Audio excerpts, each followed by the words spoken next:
Salut Lucie, Salut Aurélie. bienvenue chez Crème de Sagesse. Merci.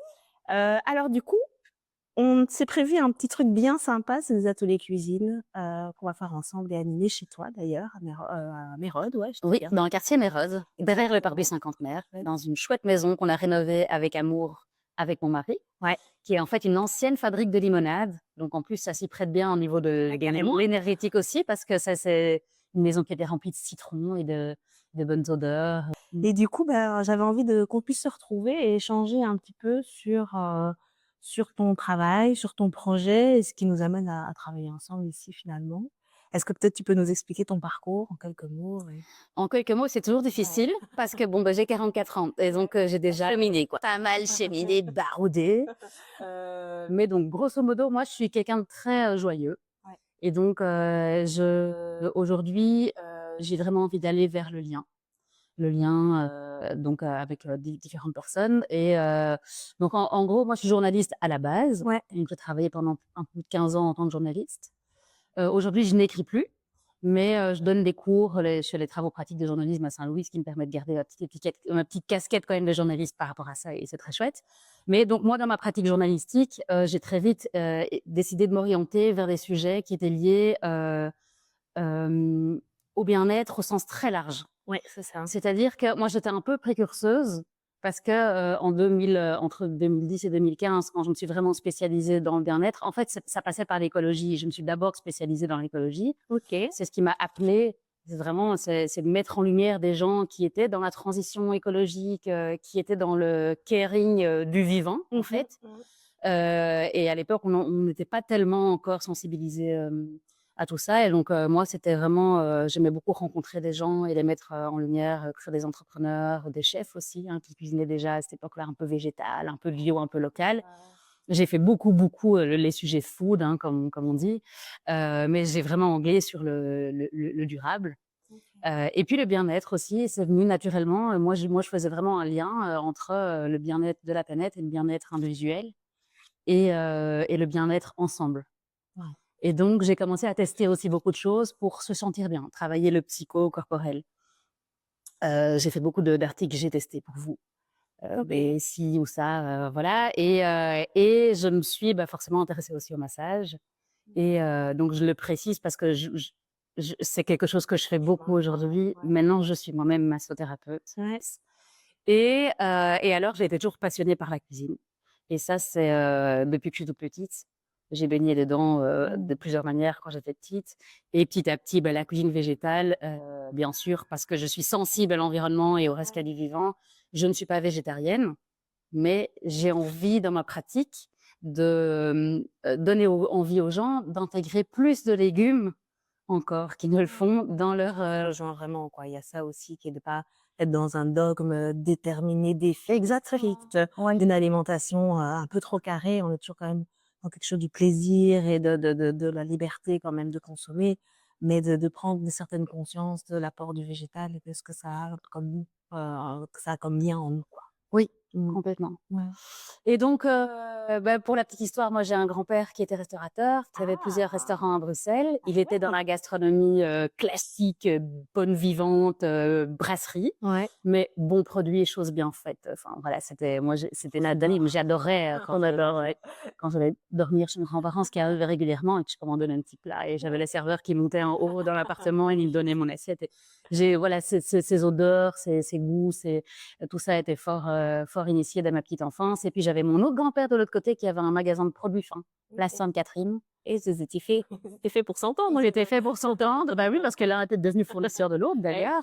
Moi, j'adore travailler bien sûr donc les condiments, les sauces, les vinaigrettes Ouais. que je peux préparer à l'avance, mettre dans des petites boîtes en verre dans mon frigo. Ça, en plus, en général, ça tient super longtemps, donc c'est hyper pratique. Toujours avoir quelques petites sauces comme ça dans son frigo pour pimper ses repas. Et j'aime bien aussi pratiquer le batch cooking. Euh, Tant que faire se peut, en fait, à partir du moment où j'ouvre mon four pour faire sortir des légumes ou que j'enlise mon cuve-vapeur, en fait, je regarde dans mon frigo et j'essaie de cuire un maximum de choses.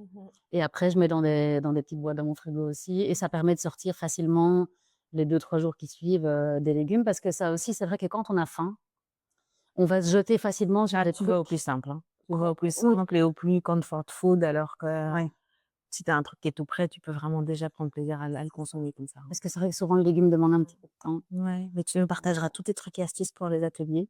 Ah, c'est trop hâte de les découvrir. Et alors, dernière astuce hyper importante aussi, c'est tout ce qui croustille, tout ce qui croque, tout ce qui amène un topping sympa. Ouais. Faut pas être que sur du mou. Et donc, ouais, les petits toppings, notamment pour les soupes, il y a un atelier effectivement sur les toppings des soupes. Donc, soupe gourmande et topping avec des petites brisures de champignons, ail. Oh là là, arrête! Ail, c'est des petits capres rôtis qui craquent sous la dent, des petits oignons frits, enfin des mélanges en fait de petites choses qui peuvent vraiment apporter de la gourmandise et de la mâche en bouche. Parce que ce qui se passe, c'est quand on mange une soupe, ça reste très peu en fait en bouche. Donc on n'a pas le temps justement d'avoir un peu cet orgasme organoleptique. Il faut qu'on ait un support à croquer pour garder en fait la soupe en bouche et pour pouvoir profiter de toutes les saveurs. Ouais. Et donc tout ça, c'est des petites astuces hyper simples en fait à faire, mais il faut juste avoir le réflexe. Mais tu sais, ce qui est génial aussi, c'est voilà, il y a quelques bases de médecine chinoise dedans. Et il y a, mais c'est pas que la médecine chinoise, la mastication qui est quand même la première étape digestive fondamentale. Et quand tu rajoutes comme ça un topping et que tu forces à mâcher, du coup, ta soupe, tu la mâches aussi. Et c'est bête, mais tout s'imprègne des enzymes nécessaires à l'assimilation. Et donc, toutes les assimilations sont beaucoup mieux, et y compris la récupération des produits. Parce qu'on se dit, ouais, une soupe, je la mange, il n'y a rien à broyer, quoi. Tu vois, c'est déjà comme ça. Mais en fait, la récupération des nutriments nécessaires se fait aussi grâce à cette première phase digestive. Donc, c'est hyper important. Et quand tu rajoutes ça, non seulement tu as le plaisir, mais en plus que tu absorbes encore mieux absorbé. Mieux Quoi. métabolisé, oui. Ça devient le pied, quoi, tu vois. Ouais. Si on se régale et qu'on c'est tout bénef à l'intérieur du corps, là, c'est cool. Et alors, j'aime bien rajouter aussi le côté financier. Alors, c'est assez pragmatique, mais c'est vrai qu'il faut y penser. C'est la réalité, hein, ouais. Oui, en fait, c'est une question qui revient très, très souvent, moi, quand je parle de la façon dont je me nourris. Alors, je suis loin d'être parfaite. J'achète pas tout bio. Parfois, je craque sur des crasses industrielles et tout, complètement. Mais globalement, j'essaie quand même d'acheter des fruits et légumes frais, de saison, bio. Ouais. Et beaucoup de gens me disent, oui, mais bon, c'est un truc de bobo, c'est pas accessible à tout le monde. Et c'est vrai que, alors, il y a plein de choses à dire sur ce sujet. Mais déjà, moi, le premier truc que je dis, c'est de quelle manière vous consommez vos protéines animales. Alors, on en a besoin de nouveau, hein, je le répète. Mais parfois, diminuer un peu. On n'est pas obligé de manger de la viande matin, midi et soir. Et souvent, en fait, vers notre culture belge, vraiment, en fait, quand on réfléchit, souvent les gens disent: «Ah oui, mais c'est vrai que ce matin, j'ai pris un jambon, machin et tout. Ce midi, j'ai aussi mangé des protéines animales et le soir, je mange chaud et je mange aussi des protéines animales». Ça coûte cher, les protéines animales, surtout quand elles sont de qualité. Et donc, si on diminue un petit peu sa proportion de protéines animales et qu'on remplace par du légume, en fait, on va déjà gagner, entre guillemets, pas mal d'argent parce que, voilà, parce que la protéine animale est très, très chère aujourd'hui, que ce soit la viande ou le poisson. Et puis, et c'est important aussi de dire qu'on peut manger gourmand et sain, mais sobre aussi. Donc, si on a des bons produits, on peut se contenter d'une super bonne tomate avec un peu de mozza, des herbes fraîches, un peu de pain au levain. Ça fait le taf, quoi. On n'est pas ou une bonne soupe. Enfin, je veux dire, franchement, avec ces fonds de légumes de frigo, si on la pimpe bien, ça peut être délicieux. Et au final, c'est anti-gaspi. Et si on prend des légumes de saison, c'est pas si cher. Ouais, puis j'aimerais aussi renommer que quand tu manges comme ça plus végétal, en fait, t'amènes quand même un peu plus à l'organisme ce dont il a besoin structurellement pour fonctionner. Et donc, tu t'égares moins à manger des trucs un peu par-ci par-là en quantité parfois supplémentaire, alors que c'est pas ce dont tu as besoin. Je sais pas si tu vois ce que je veux dire. Quand tu as besoin d'un certain type de vitamines ou de nutriments et qu'à côté tu manges peu importe quoi, mais qui ne contient pas ces vitamines ou ces nutriments-là, en fait, tu n'apportes toujours pas à ton corps ce dont il a besoin, et donc tu vas rechercher à consommer davantage quelque chose que le corps te demande toujours quelque chose qu'il n'a pas. Et plus tu régules et que tu comprends bien comment composer ton assiette, plus ça tu ne l'as pas. Et donc tu manges réellement moins. Ouais. Et donc ton budget diminue. Donc peut-être que les produits sont parfois un peu plus onéreux quand ils sont qualitatifs, mais en vrai, comme tu diminues bien ta consommation, ça s'équilibre vachement quand même, hein. Et ça, je trouve qu'on le nomme pas beaucoup. Alors c'est fondamental de se dire que le corps, il te fait des appels nutritionnels tout le temps, tant qu'il n'a pas la vitamine ou les minéraux, pas dont il a besoin, il continue à chercher. Et à long terme, de toute façon, On gagne beaucoup d'argent à bien s'alimenter, Oui, oui, évidemment. on parle même pas des frais annexes. Ben oui. Tu vois, des compléments alimentaires que tu peux prendre parce que tu as des coups de pompe, des frais médicaux parce qu'il y a quelque chose qui se Oui. déséquilibre dans Et l'organisme. le nombre de gens qui développent un diabète de type 2, Exactement, tu vois, donc il y a toutes des pathologies dingue. micro-inflammatoires de base Ouais. qui sont là, qui viennent nous embêter et qui font qu'on surconsomme plein d'autres choses à côté. Donc, ouais, effectivement, on gagne de l'argent à grande échelle. Oui. Parce que la santé se voit au sens large. Et il faut pas oublier que ça peut nous impacter évidemment physiquement, mais mentalement aussi. Ouais. Parce qu'il y a un lien qui est fait maintenant, qui est totalement objectivé entre l'état du microbiote et la dépression, par exemple, ou les maladies neurodégénératives. Exactement. Donc, ça nous fait économiser un paquet de médocs, en fait, Ouais. l'alimentation. Et c'est tellement simple. Mais bon, c'est vrai que notre société de consommation, vu la façon dont elle fonctionne, Elle nous pousse à ça aussi. elle nous pousse à surconsommer de l'industriel. Et malheureusement, il n'y a pas beaucoup de courage politique, je trouve pas beaucoup d'argent pour faire des campagnes de sensibilisation ou trouver des leviers, par exemple sur la TVA ou autre, pour pouvoir faire en sorte que les gens soient plus prompts à consommer du brut. Oui, conscient de la globalité, tu vois, parce que c'est aussi une question de conscience. Hein. Peut-être que quand on a conscience, tu fais pas un 180 degrés dans tes habitudes de vie et c'est vraiment hard de faire ça. Donc moi, je calme le jeu là-dessus. Mais peut-être que le petit 2% que tu changes au début dans tes habitudes de vie, sur du long terme, il devient comme ça, quoi, tu vois. C'est le bout de carré de fromage dans la roue que tu regardes au début ou que tu regardes à la fin. Où tu dis, ouais, 2% sur du long terme, c'est une vraie différence. En fait. Complètement. Ça n'a l'air de rien. Et donc, cette conscience, elle peut amener ces 2%. Et je pense qu'ils sont beaucoup plus fondamentaux que ce qu'on pourrait croire. Complètement. Attention, le focus devrait d'abord être sur l'alimentation. Parce que c'est notre carburant et c'est ce qui va faire qu'on est bien. Ouais. Et qu'on est bien à tout niveau. Oui. Dans la santé psychique, tu le disais tout à l'heure. C'est ça. De vraiment comprendre qu'il y a certaines dépressions faibles qui viennent aussi d'une alimentation déséquilibrée, quoi. Complètement. Ou non adaptée, parce que je préfère parler de non adaptée en fonction des corps de chacun. Ouais. Mais effectivement, prendre cette conscience-là, ça change quand même beaucoup la donne. Ouais. Et parfois, on peut dépenser un truc bête dans des petites choses et au final, on se dit, mais j'ai plus d'argent à la fin du mois. Ouais, Donc, bien s'alimenter, ça coûte cher. Mais après, quand on fait, si on analyse nos dépenses, il y a des choses qu'on pourrait clairement éviter, je pense. Ça vaudrait même la peine de se faire une petite vidéo et dire comment prioriser, et comment les quelques petits tips donnés pour pouvoir configurer son budget là-dessus. Enfin, ça serait super intéressant de le faire. Et de l'évaluer réellement avec le coût réel de la vie. Là, ce serait vraiment intéressant, franchement. Et je pense que surtout quand on a des enfants, on a tendance à se faire avoir et à dépenser dans des trucs. Et c'est compliqué de gérer ça. Oui, notre argent, il file aujourd'hui plus que jamais. Il file dans plein de trucs. Car Ils ne sont pas forcément prioritaires. Ouais. Et alors, du coup, l'alimentation, c'est un peu ce qui vient en dernier. Enfin, et les supermarchés nous ont habitués aussi à avoir des prix très, très bas. Ouais, et du bas de gamme aussi. Toutes ces promotions de bas de gamme et tout ça, où on arrive à être des lasagnes à 1 euro pièce ou des trucs. Enfin, à un moment donné, c'est juste, faut se rendre compte que c'est pas normal. C'est pas qualitatif. Qu'est-ce qu'il y a dedans, quoi. C'est pas qualitatif. Et les gens qui sont derrière l'alimentation ont besoin d'une rémunération qui est légitime pour pouvoir vivre. Et aujourd'hui, les agriculteurs, même les transformateurs, mais locaux, ont vraiment du mal à terminer leur mois avec un salaire décent. Et donc, faut pas partir en guerre contre les prix et dire qu'il faut absolument écraser les prix un maximum pour que tout le monde puisse se nourrir. Non, à un moment donné, de revoir différemment notre structure, tu vois, même la structure de logement, tout ça. Après, c'est des choses beaucoup plus politiques, non. Effectivement, si tu mets 1 000 € sur 1 500 dans un logement, pour loger tes 2 enfants, toi-même, et je suis gentille, tu fais pas beaucoup de miracles avec les 500 caisses, quoi. Ouais. Non, aujourd'hui, c'est très compliqué. En réalité, quand même. On est parti pour... c'est pas en s'amusant, quoi. Je pense à Laurence. Ouais, chouette. Donc, du coup, dans ta pratique du drainage, c'est ça? Oui. Drainage lymphatique avec ta partie massothérapeute. Et qu'est-ce que j'allais dire? Du drainage et de la nutrition, pardon, excuse-moi. Ouais. C'est quoi tes constats au quotidien par rapport à ça? Alors, c'est vraiment passionnant parce qu'en fait, quand moi j'ai appris un protocole de massage, comme ça, voilà, il faut faire ci, puis ça. Ouais, on voit bien.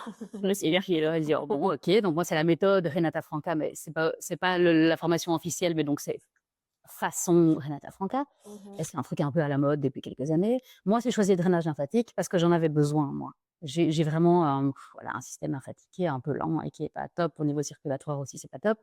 Et donc, à chaque fois que je voulais réserver, j'avais quand même souvent quelques semaines d'attente. Et donc, je me suis dit, ah, mais il y a vraiment un besoin et une offre qui ne rentre pas en cohésion là. Donc, je vais m'insérer là-dedans. Ma première formation, ce sera ça. Mais petit à petit, en fait, dans ma pratique, j'ai intégré plein d'autres choses. Je me suis formée en VODER toute seule avec des vidéos et avec des bouquins. J'ai rajouté aussi des mouvements de modelage, donc où je vais bien plus profond à certains endroits où on a la graisse qui stagne un peu, parce que voilà, intuitivement, je me suis dit, mais là, il n'y a plus de vie, moi, je vais aller remettre de la vie. Et puis, il y a des petits vaisseaux lymphatiques et sanguins qui sont coincés dans ces zones-là, donc ça fait sens. En fait, je vais aller activer tout ça. Et en fait, finalement, j'ai mon protocole à moi qui, petit à petit, avec essai-erreur, est aujourd'hui un protocole qui fonctionne super bien. Et alors, c'est hyper épanouissant parce que j'ai énormément de clientes qui reviennent. Moi, je pense que 9 clientes sur 10 qui viennent chez moi une fois, elles reviennent régulièrement. Et elles me disent, pour plein de problèmes différents qu'elles ont, elles me disent très souvent, c'est incroyable, quand je viens chez toi régulièrement, je n'ai plus ci ou je n'ai plus ça. Par exemple, Là, c'est un truc de fou. alors du coup, moi j'enlève l'eau mécaniquement, donc il y a un effet direct sur l'eau. D'ailleurs, elles vont faire pipi chez moi des litres et à la fin des massages, et elles me disent au moins pendant 2 jours après, je fais pipi. Donc moi, je viens vraiment mécaniquement chasser l'eau et donc toutes les toxines qui vont avec, puisque la lymphe, c'est vraiment les égouts du corps. Donc c'est beau important que ce soit bien activé. Ouais, c'est incroyable. Et aussi beaucoup de dames qui me disent, donc des dames par exemple ménopausées ou en préménopause, qui me disent, ah mais moi j'ai des douleurs un peu des types polyarthrite rhumatoïde, des choses, même parfois elles ont mal aux muscles. Elles ont des douleurs comme ça diffuses qu'elles ont du mal un peu à expliquer et qui viennent parfois les empêcher même de dormir la nuit. Exactement. Et ça, c'est un peu comme, on va dire un peu comme la maladie de Lyme, où il y a en fait différents symptômes qui sont diffus. Et en fait, moi, j'ai vraiment des dames qui me disent, moi, si je ne viens plus chez toi régulièrement, j'ai de nouveau ces symptômes, mais quand je viens chez toi régulièrement, j'ai plus mes douleurs. Ça active. Et donc, je ne sais pas quel est exactement le mécanisme, mais concrètement, ça fait du bien. Et je pense qu'il y a un côté tout simplement très anti-inflammatoire à ce massage. Oui, et donc, toutes les douleurs active à fond la lymphe, quand même, ça draine toute une partie de l'inflammation. Toutes les toxines et tout ça. Et vraiment, moi, je travaille la respiration aussi pendant le massage, donc je leur fais faire des grandes respirations abdominales et tout ça. Et tout ça, l'un dans l'autre, je pense que c'est très anti-inflammatoire. Et il ne faut pas oublier aussi le côté cortisol, donc l'hormone du stress, la principale hormone qui est libérée quand on est stressé, donc le cortisol. C'est une hormone qui est très, très inflammatoire et qui fait stocker de l'eau et du gras. Et donc, de nouveau, voilà, ça c'est aussi un sujet, mais le poids, c'est très multifactoriel. Et moi, je suis en croisade contre la grossophobie parce que les gens pensent que c'est juste une histoire de balance énergétique des calories qui entrent et qui sortent, mais pas du tout. Il y a plein de facteurs différents, dont le stress. Il y a des gens, quand ils sont stressés, le cortisol va les faire stocker. Et quand pendant 1 heure, ils sont entre mes mains, ils baissent très fort leur corps. C'est vraiment un moment de détente absolue. Et ça, plus la respiration, plus l'effet mécanique du drainage en tant que tel, je pense que ça a un réel effet anti-inflammatoire. C'est marrant parce que tu sais, en médecine chinoise, le poumon, c'est le maître de l'énergie globale du corps. Et donc, du coup, quand tu veux activer toute l'énergie dans le corps, mettre du mouvement de manière générale et drainer les liquides, tu travailles le poumon. Tu vois, tu viens activer les points du poumon. Et donc, mais je savais pas. Ça fait encore plus. Le fait que tu me dises tu travailles la respiration avec ça, j'ai envie de te dire, mais oui, mais à fond, quoi, tu vois, parce que quand tu associes les deux, ça devient magique. Ça devient vraiment magique ce qui se passe dans le corps. Et c'est vraiment, tu peux même mettre la conscience là avec les gens pour qu'ils se rendent compte qu'activer leur respiration va complètement entretenir, voire même encore passer des piliers dans ce qu'ils font. C'est vraiment génial. Moi, la respiration, c'est quelque chose que j'ai envie aussi d'aller creuser parce que je comprends aujourd'hui vraiment concrètement l'importance de la respiration. C'est vraiment la vie. C'est la vie, l'oxygénation. Que t'emmènes depuis tout à l'heure, et c'est ce que je trouve si beau, vraiment, c'est que c'est vivant.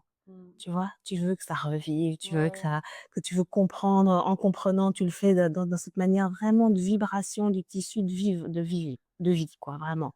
Et ça, je trouve ça magnifique d'aller dans le vivant. Je pense que par ces ateliers cuisine, c'est aussi ça qu'on a envie de proposer. Enfin, moi, c'est mon quotidien d'ailleurs, d'avoir envie de proposer, d'être amené à la vie. Exactement. Parce qu'il y a toujours une partie de nous qui est morte comme ça, avec la construction sociétale, je trouve, et dans quoi on nous met, en tant que femme, j'en parle même pas. Et donc d'être ramenée dans un souffle de vie et de se dire: «Ah, c'est comme ça dans mes intériorités, quand ça respire et quand ça vit», tu vois? Et d'aller chercher ça et c'est pour ça que Graines de sagesse est là, hein. C'est vraiment pour amener chez chacun, par plein de portes d'entrée différentes, cette conscience-là de revenir à quelque chose de vivant. Et je vois que dans ton parcours, c'est exactement comme ça que tu Ouais. as construit le truc. On s'est pas rencontrés pour rien. Non, non, complètement. Mais d'ailleurs, la première fois que je t'ai vu, tu as vu, j'ai foncé vers toi. Je me souviens même pas qui t'étais. C'est assez fou parce qu'on m'avait parlé, mais je savais pas que c'était toi. Et donc après, je me suis dit, ah oui, ça c'est quand même bien. Vraiment rigolo, quoi. Ouais. Ouais, ouais. C'est assez fou. Donc je t'entends parler et je me dis: mais oui, voilà, exactement», tu vois? Excellent. Donc chouette, chouette pour ces constats-là. Et du coup, toi, l'inflammation, tu parles d'inflammation basse, tu parles d'inflammation, c'est comme Oui, ça? oui, l'inflammation monte à bas grade. À bas grade. Oui, Qu'est mais de nouveau, moi, je ne suis pas plus? médecin, je suis pas Non, nutritionneuse, je suis pas, enfin voilà, c'est juste, je viens avec mon expérience bien sûr, bien sûr. et le côté vraiment empirique de tout ce que j'ai mis en place autour de moi et ce que je propose aux gens qui mettent en place autour d'eux et qui fonctionnent. Ouais. Enfin, c'est vraiment ça. Donc, alors, bien sûr, enfin, notre alimentation, c'est notre premier carburant, notre premier médicament. Et effectivement, si on a une mauvaise alimentation, on risque de d'avoir une petite inflammation donc à bas grade. Il y a pas que l'alimentation qui joue, mais c'est quand même la principale clé. Donc en fait, ce qui se passe, c'est que quand on consomme comme l'humain ne devrait pas consommer, donc trop industriel, avec des matrices explosées au niveau des molécules, le corps ne reconnaît pas les aliments. Enfin, il y a tout un mécanisme comme ça vient activer le système immunitaire. Ouais. Ça vient enflammer le corps parce que ça vient titiller le système immunitaire. C'est ça. Et là, donc, on en vient donc à ce fameux microbiote. Donc, on sait qu'aujourd'hui, qu'on a plus ou moins 1,5 kg de bactéries, plus de 100 000 milliards de bactéries et de virus et de champignons d'ailleurs avec qui on fonctionne en bonne entente, normalement. Et quand on a des populations de certaines bactéries qui croisent trop par rapport à ce qui est sain, on arrive dans une dysbiose du coup du microbiote. Et ça, c'est très inflammatoire pour plein de raisons différentes. D'abord, on a certains types de bactéries qui vont simplement parce qu'elles vivent, qu'elles existent, qu'elles produisent des métabolites. Ces métabolites vont être reconnus par le système immunitaire comme néfastes. Et donc, ça active le système immunitaire, ça enflamme les intestins. On a d'autres bactéries qui vont aussi euh, d'elles-mêmes être des éléments déstabilisants pour l'immunité, juste en étant elles-mêmes. Donc oui, il y a celles qui dégagent des gaz ou des choses qui perturbent le système immunitaire. Il y a celles qui, juste en étant là, perturbent le système immunitaire. Et puis surtout, en consommant trop industriel, et alors là, c'est surtout le problème du gluten, on vient ouvrir en fait les mailles du filet qui est protecteur autour de nos intestins. Et alors on a ce qu'on appelle un intestin poreux qui va faire en sorte qu'en fait, on a plein de micronutriments, d'éléments qui vont passer entre ces mailles du filet, arriver dans les systèmes conjonctifs, dans les tissus conjonctifs, alors qu'elles n'ont rien à faire là. Et ça, évidemment aussi, ça va exciter le système immunitaire qui va se mettre en alerte. Oui, qui doit absolument tout faire pour mettre ça dehors, évidemment. Ça n'a rien à faire là. Donc, inflammation. Et parfois, on voit même pas qu'on a cette petite inflammation qui est très légère, mais ça fatigue énormément l'organisme sur le long terme. Sur le court terme, tout va bien. Notre corps, c'est une machine de guerre, faut le dire aussi. On peut tout à fait surmonter les écarts et tout ça. Mais quand c'est trop d'écarts sur trop longtemps, Oui, quand ça devient dans l'hygiène de vie et plus dans les écarts, parce que les écarts, c'est ça. sont très bien tolérés, mais Ouais. on oublie, mais vraiment, chez la plupart des gens, les écarts sont très bien tolérés. Ouais. Mais quand ça devient dans l'hygiène de vie, même un petit peu, mais un petit peu tous les jours, alors il y a quelque chose dans l'ordre de la répétition où l'organisme commence à ne plus savoir comment réagir d'une part, mais aussi à, en faire son truc de base. Donc c'est comme ça qu'il faut commun de fonctionner. base. Exactement, il le met puisqu'on le lui demande tous les jours, ben, il se dit, «OK, il faut mettre en place un système qui fait que ça, on peut le gérer tous les jours sans mettre une armada au complet, pour gérer cette situation» et c'est là qu'on codifie tout doucement, différemment le fonctionnement cellulaire, dans le corps et qu'on tombe dans une inflammation qui devient de plus en plus chronique, en fait. Exactement. Et donc là, c'est la porte ouverte au cancer. Mmh. Disons que Ouais, le aux cancer, auto-immunes, tu vois? quand le système immunitaire est fatigué, il va être moins alerte. Ouais. Il va moins voir quand il y a des cellules qui se dégradent et qui partent un peu en cancer. Et puis le cancer, il se nourrit de sucre. Il a besoin de beaucoup plus d'énergie que les cellules normales. Ça, j'apprends tout ça dans ma formation pour masser les personnes sous traitement, cancer principalement. Moi, je sais bien. Et donc le cancer va vraiment être sur un terrain très fertile quand on a une alimentation qui est pro-inflammatoire. Ça, c'est clair, hein, c'est pas le plus simple à mettre en place, mais si la première chose à faire pour moi en cancéro, c'est clairement de changer l'alimentation. Je le mettrais, je pense, en numéro 1. pour moi, hein, personnellement, dans ma pratique. Bah oui, bah, de toute façon, je pense que Ouais. Après, c'est pas du tout amené comme ça. ouais. Donc ça qui me rend un peu triste. Ah mais non, mais Mais préparer vendre des 1000 €. Non, bien c'est pas facile d'emmener les gens là parce que déjà, ils sont dans la lourdeur de la nouvelle et cetera. Mais, effectivement, s'il y a un levier fondamental où là, par contre, j'invite au 180°, c'est clairement ce genre de oui et alors c'est triste parce que souvent, ces gens sont, n'ont plus d'appétit et enfin je parle des personnes qui développent des cancers, elles ont plus d'appétit et en plus on leur donne, souvent quand elles sont hospitalisées des repas qui sont pas alors je comprends les facteurs qui font que économiques ou autres, organisationnels qui font qu'on peut pas faire du gastronomique dans les hôpitaux. Mais n'empêche, c'est dommage parce qu'on leur donne des choses assez fades et assez insipides et ça ne les amuse pas et déjà qu'ils ont pas faim. Ouais. Donc ce serait vraiment chouette d'être dans un monde où on puisse offrir aux gens, malades une alimentation personnalisée, gourmande, fraîche, enfin, Tu sais, si à la place de mettre tous les antiacides qui coûtent un rein, on mettait ouais. l'argent dans l'alimentation, peut-être qu'on se poserait la question complètement différemment, hein. C'est juste parce qu'on n'a pas envie de réfléchir là, c'est une question là beaucoup plus politique, mais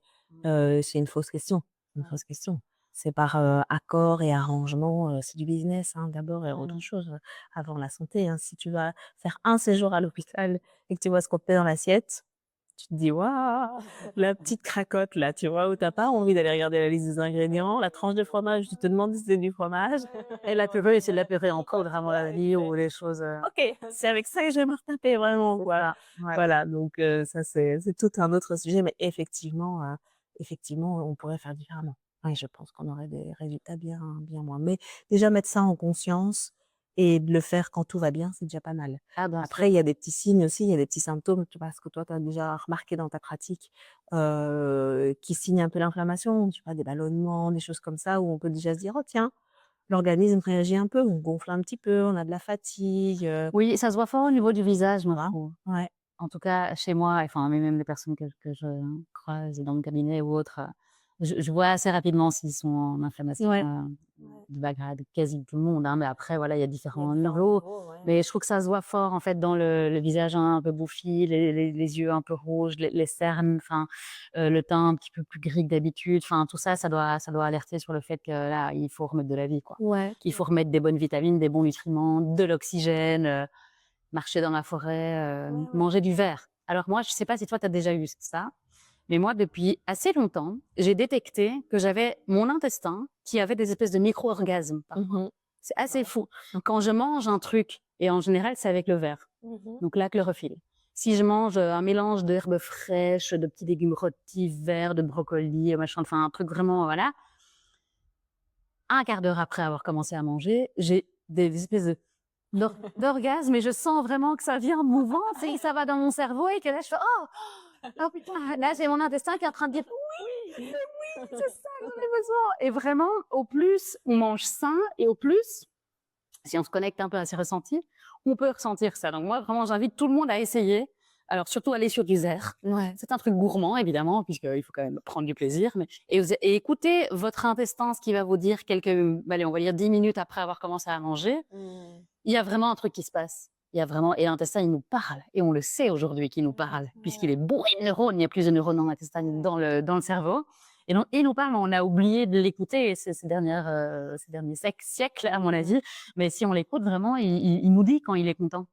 Oui, oui, vraiment donner cette conscience-là, cette place-là dans la conscience, je sais pas comment il faut le dire, et qui fait qu'on a les infos. Tu vois? Moi, j'aime bien rappeler aux gens que Ah oui. quand ta vessie est pleine, tu sais que tu dois aller faire pipi.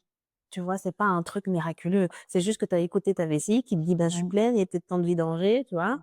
Et donc tu vas à la toilette, tu vas vidanger. Si tu écoutes ton microbiote, c'est pareil, il va te donner les infos, il va te dire: «Moi, c'est ça que je veux». Mmh.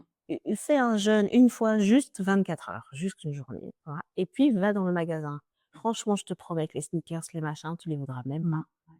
Tu vas les regarder en disant: «Ah non, quoi», Non. et tu vas arriver devant le petit raisin là, tu vois? Mmh. Tout frais en septembre, va dire: Mmh. «Oh toi, mais toi je te veux», tu Ouais, vois? ouais, ou tu auras C'est envie d'un ça, bon œuf de tu vois? poule bien fait Tu avec vois? du bon beurre sur une petite tranche de C'est pain un au truc levain. Ah ça voilà, c'est ça va un être, truc de ouais. fou, quoi, et ton organisme, toute la junk food, il va faire mais vraiment, tu vas avoir un moment de répulsion et de Ouais, dégoût physique, tu vois? ouais. Ça, c'est vraiment, une expérience à faire, alors que devant les bons légumes, tu vas sentir même, ou tu vas dans dans un magasin et le légume, il est un peu en fin de vie, parce que ça fait 15 jours que ça traîne dans les bacs, là, tu vois. Et puis tu te mets et à côté de ça, un autre magasin, le légume tout vivant, et le légume vivant, il va te faire: «Ah oui, oui, oui». Et en fait, tu vas le sentir juste parce que tu es reconnecté. Juste pour ça. Donc c'est vrai Et d'ailleurs, au que ça plus prend tu notre temps. manges sain, au plus Ah oui, c'est ce que les ça fait. écarts passent mal. Ah oui. C'est-à-dire, en fait, ton corps, il s'habitue à avoir du bon Ouais, et il veut plus le et reste. donc quand on fait des écarts, Ouais, on le sent, quoi. ouais. Ça passe mal et notre Ça corps, passe il fait: «Non, mais Non, non, non, mais qu'est-ce que tu pourquoi fais?» tu fais ça? Et parce que tu vois, on en revient au truc de tout à l'heure où tous les jours, tu fais une petite répétition de quelque chose. Le corps, il met en place la dynamite pour pas mettre l'armada complète, enfin, sa petite routine. Et donc, quand tu vas dans l'autre sens, bah, c'est la même chose dans l'autre sens, tu vois. De nouveau, alors c'est l'armada complète qu'il sort, du coup, puisqu'il défait son mécanisme de survie. Et là, c'est là que les gens me disent souvent, je sais pas toi, mais ah oui, mais moi, depuis que j'en mange moins, je me sens encore plus mal quand j'en reconsomme, quoi, tu vois. Et ils sont là à râler, bah, tu vois, j'ai arrêté tel produit et maintenant pendant 3 ans et ça part dans la vrille. Et oui, parce qu'on est dans l'armada. Et en fait, l'armada, c'est le mécanisme sain, normal que l'organisme doit mettre en place ou quelque chose ne lui va pas. Ça, pas toujours évident. J'adore ce mot, l'armada. Ah ouais, je te Je jure. trouve que ça correspond bien à notre petit organisme qui est tellement vaillant, tu vois, qui est tellement bien fichu. On a tellement tout ce qu'il faut à l'intérieur pour se défendre. Ah ouais, carrément, quoi. Coûte que coûte, on y va. On reçoit des coups, c'est pas grave, on essaye encore. Quoi, tu vois, surtout la sélection, quoi. Il faut se rappeler aussi de ça. Ouais, vénérer notre corps parce que c'est une putain de maladie. Désolée pour le mot, mais c'est incroyable. Impressionnant, la machine de guerre et une machine de douceur aussi. Oui, pas se dire que Oui. le penchant négatif, c'est Oui. une vraie machine de bienfaisance. Et même quand on va dans la pathologie, et ça, faut vraiment le comprendre pour moi, c'est une façon pour l'organisme de continuer à faire ce qu'on lui demande de faire. C'est-à-dire que même là où on le maltraite, un peu beaucoup, passionnément à la folie, et ben lui, il se dit: «OK, ben, on va faire comme ça alors si tu veux faire ça». Voilà. Et puis tu continues à le maltraiter: «OK, mais on va faire comme ça». Et en fait, au fil du temps, il s'adapte, s'adapte, s'adapte jusqu'au moment où il est dans les derniers recours avec des graves pathologies auto-immunes ou des cancers ou des choses comme ça. Mais dans un premier temps, il essaye comme il peut de rentrer dans le moule dans lequel on l'oblige quelque part à aller, quoi. Alors si c'est transitoire, franchement, le corps, c'est comme un phénix, hein, il se relève de ça, tranquille. Mais si c'est prolongé, voilà, ça laisse Oui. aussi des marques et il faut aussi un certain temps. Et pour faire un lien aussi avec notre propos de juste avant, c'est que malheureusement, c'est vraiment un cercle vicieux. Donc, quand on mange mal, et les industriels, ils mettent un fric dingue, des milliards et des milliards depuis des années pour essayer de tester les produits qui vont le plus contenter nos papilles et tout ça. Et donc, quand on est dans une alimentation industrielle, malbouffe, voilà, telle comme on la connaît, eh bien, notre corps, il va aussi s'habituer, effectivement, on va rentrer dans un cercle vicieux où on n'a plus envie de manger sain parce qu'on est habitué vraiment à cette malbouffe. Et, et donc, l'important, c'est vraiment juste d'essayer de sortir un petit peu de là, de se forcer au début un petit peu, de retourner vers du brut, du sain, pour que le corps, le cerveau se souvienne, ah oui, en fait, c'est ça que je veux. Parce que sinon, l'industrie est trop bien faite pour convaincre notre organisme que ce qu'on lui met à l'intérieur, c'est bon. Ouais. Et donc, Et activer tous les mécanismes de satisfaction immédiate, hein, parce que c'est ça aussi, et satisfaction, j'entends oui. par, Ça allume le cerveau direct, ça pose et donc forcément, on est dans la récompense directe et quitter ça, c'est pas non plus facile. non, c'est ça. vrai, Quand on est dans le cercle vicieux, c'est vraiment c'est pas difficile. bien, c'est un peu en down. Le circuit de récompense, il fait du bien, mais on peut le cultiver, circuit de dépendance, mais vraiment d'une autre manière, et il faut accepter de transformer un peu. Et quand on transforme, le corps, il va vouloir faire sortir l'inflammation basse, et parfois, faire sortir l'inflammation basse, ça prend les symptômes de l'inflammation. Alors, on dit: «OK, Ah oui, c'est vrai. je mets en place toute mon alimentation. J'y suis depuis des mois et ce que je ressens, c'est encore plus de douleurs articulaires, encore plus de difficultés à dormir, encore plus de voilà, pourquoi je fais tout ça?» Oui, c'est un peu le champ des Et signes. voilà, je jure, c'est un truc de fou, et c'est là que c'est important de tenir bon à l'intérieur. Bon, alors toujours bien rééquilibrer, prise de sang, tout ça, toujours bien faire des vérifications, c'est sûr, hein, pas passer à côté de quelque chose. Mais quand même de garder en mémoire qu'un des moyens qu'a l'organisme de sortir de la pathologie ou de l'inflammation basse, c'est de passer par un processus inflammatoire, qui est pas agréable. Non, et puis on assiste tous ces processus, effectivement, de libération des toxines et tout ça, quand on est dans un oui, dans un moment où les corps se libèrent, Ouais. effectivement, ça peut Encore plus douloureux, tu vois? ça peut gripper un peu Ouais. la machine, Franchement, ouais, et c'est pas agréable à vivre, hein. Tu sors de chez l'ostéo, tu vois, tu t'es bloqué le dos, tu vas chez l'ostéo et quand tu sors de là, tu es encore plus, douloureux. Ouais, tu te dis: «Mais elle m'a fait quoi là?» et 48 heures après, voilà, ça renaît, voilà. Mais Le quand on est sur un truc très chronique, c'est pas 48 heures, c'est mmh. plusieurs mois. Ah oui. Ça met du temps. Mmh. Voilà, mais Non, c'est c'est vrai, il c'est faut le vraiment savoir. ça, c'est pas du tout qu'on faut, donc c'est comment on s'accompagne là, c'est pour ça que moi je favorise pas les 180° et que je dis 2 par 2 on est beaucoup moins dans cette overréaction, du corps que pas qu'on faut, du tout, Oui, quoi. et pendant ces moments-là, se faire aider, par des thérapeutes, Ouais, sûrement au niveau ouais, psychocorporel, que ce soit des c'est ça, des massages, partitions avant, tu des vois? soins énergétiques, des doudous, des KRP, des qui vont se faire du bien, Et de la remise en circulation, on aide, on draine, tu vois? mmh, Exactement ce que tu fais, on redraine, on aide ouais. à faire sortir, pardon, tout ce qui est, accumulé depuis toutes ces Mmh. années, quoi. Mmh Donc mh. voilà. Mais c'est tout ce mécanisme à remettre en mouvement et auquel on redonne vie, hein, du coup. Le mouvement, c'est la vie, Mais complètement, franchement. complètement. Donc de ramener du mouvement là, C'est ce que ça je dis aide. souvent à mes clients d'ailleurs quand je les masse. Souvent, moi, je passe beaucoup de temps autour des genoux, par exemple, tout ce qui est Mmh. articulaire. J'aime bien aller chercher. Je sens intuitivement qu'il y a des choses qui stagnent là, surtout autour des genoux. On apporte parfois de l'eau aussi, beaucoup d'eau. Et souvent, je dis, enfin, mes clients me disent, mais ça me fait trop du bien et je sens que mon corps, vraiment, tu l'aides. Ouais. Et je dis toujours, mais en fait, moi, c'est ton corps qui fait tout.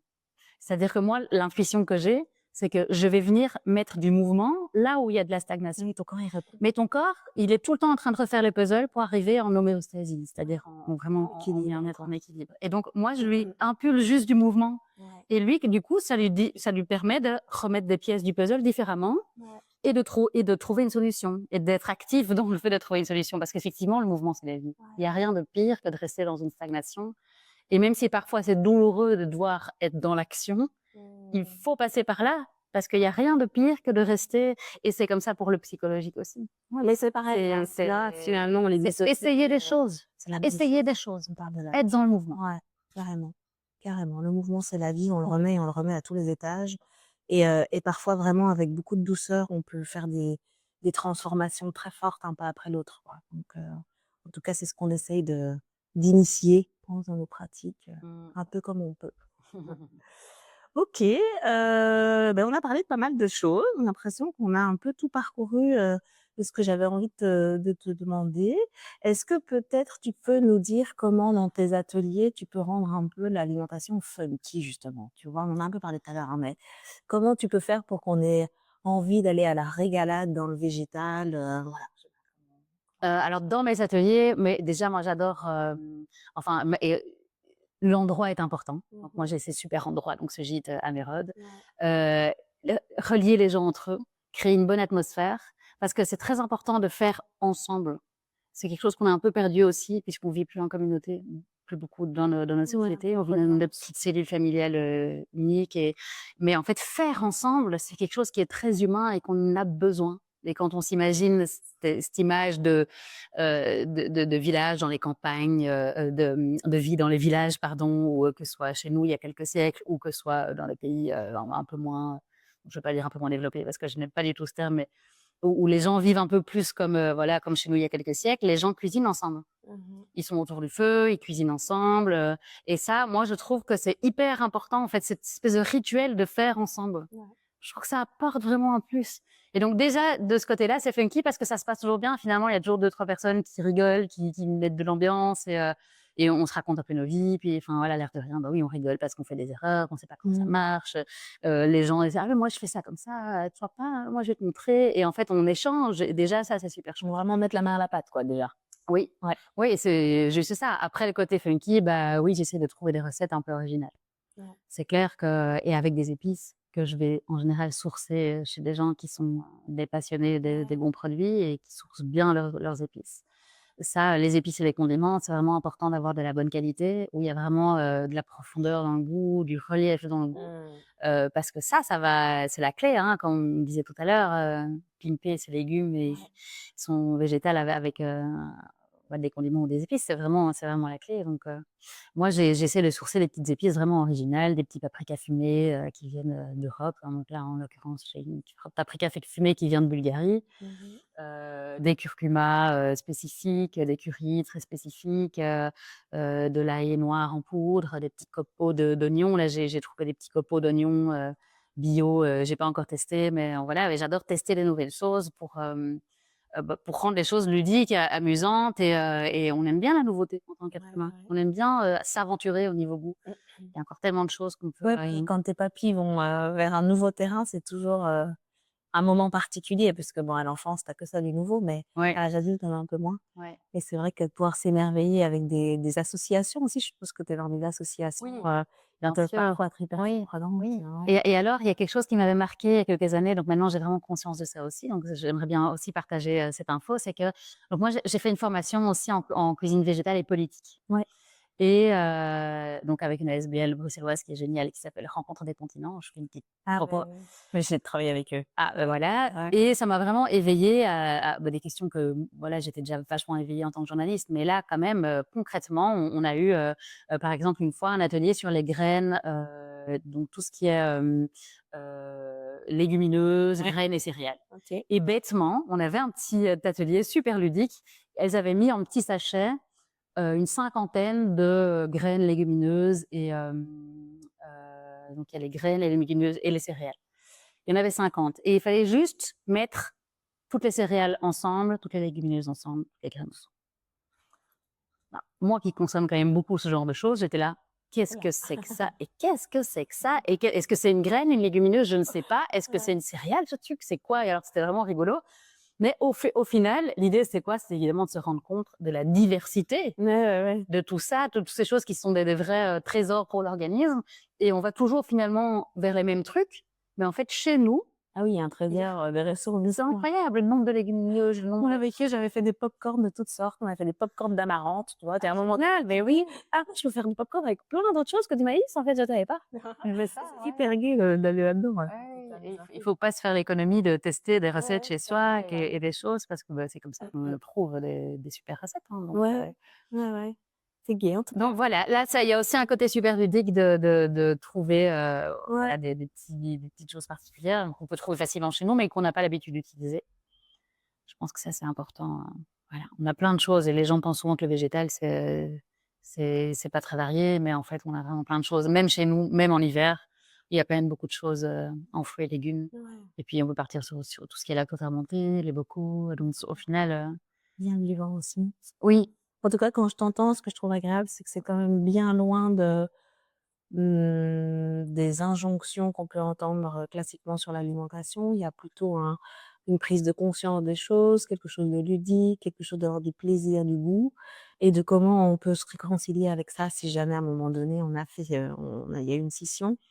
Et voilà, moi, c'est quelque chose qui est important parce que je trouve que l'alimentation, c'est une chose qui est hyper intime. Je sais pas toi comment tu la ressens, mais ouais, c'est vraiment sûr. hyper intime, si pas la chose la plus Ouais. intime. Et quand on rentre dedans, on est vite, tu sais, sur les gardes de: «Ouais, ben, de toute façon, moi, j'arriverai pas à changer ça, donc voilà, c'est comme ça» et du coup, on est presque dans l'agressivité et le rejet du truc alors que la proposition, elle peut s'appréhender vraiment tout petit, petit, quoi, tu vois? D'abord tout petit, petit, oui Ouais. et puis juste, après, essayer des choses qu'on connaît pas et voir si ça nous plaît ou pas. Ouais, Mais s'ouvrir à d'autres exactement. choses.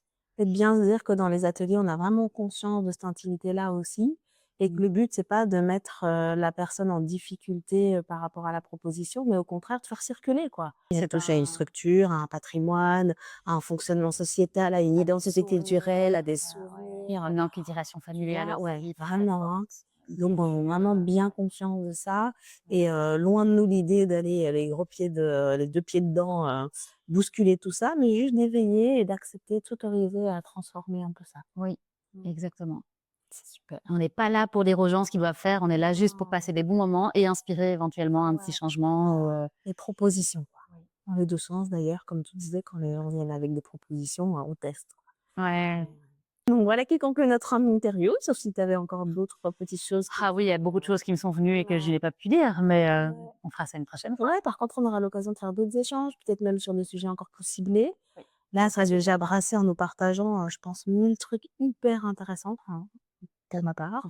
Je te remercie de cet échange. Donc, vous pouvez toujours nous retrouver sur YouTube, sur Facebook, Instagram et TikTok. Merci d'avoir partagé ce moment avec nous. On espère que ça vous a plu. Si jamais il y a des sujets que vous avez envie, de partager avec nous ou qu'on élabore un peu plus, qu'on aille un peu plus dans le détail, n'hésitez pas à nous le partager parce que, ben, là, on navigue un peu à vue, mais on sera ravis de refaire d'autres capsules sur des sujets plus précis. Voilà, merci beaucoup et au revoir, à bientôt. Salut! Salut Lucie, merci beaucoup Anja, à bientôt.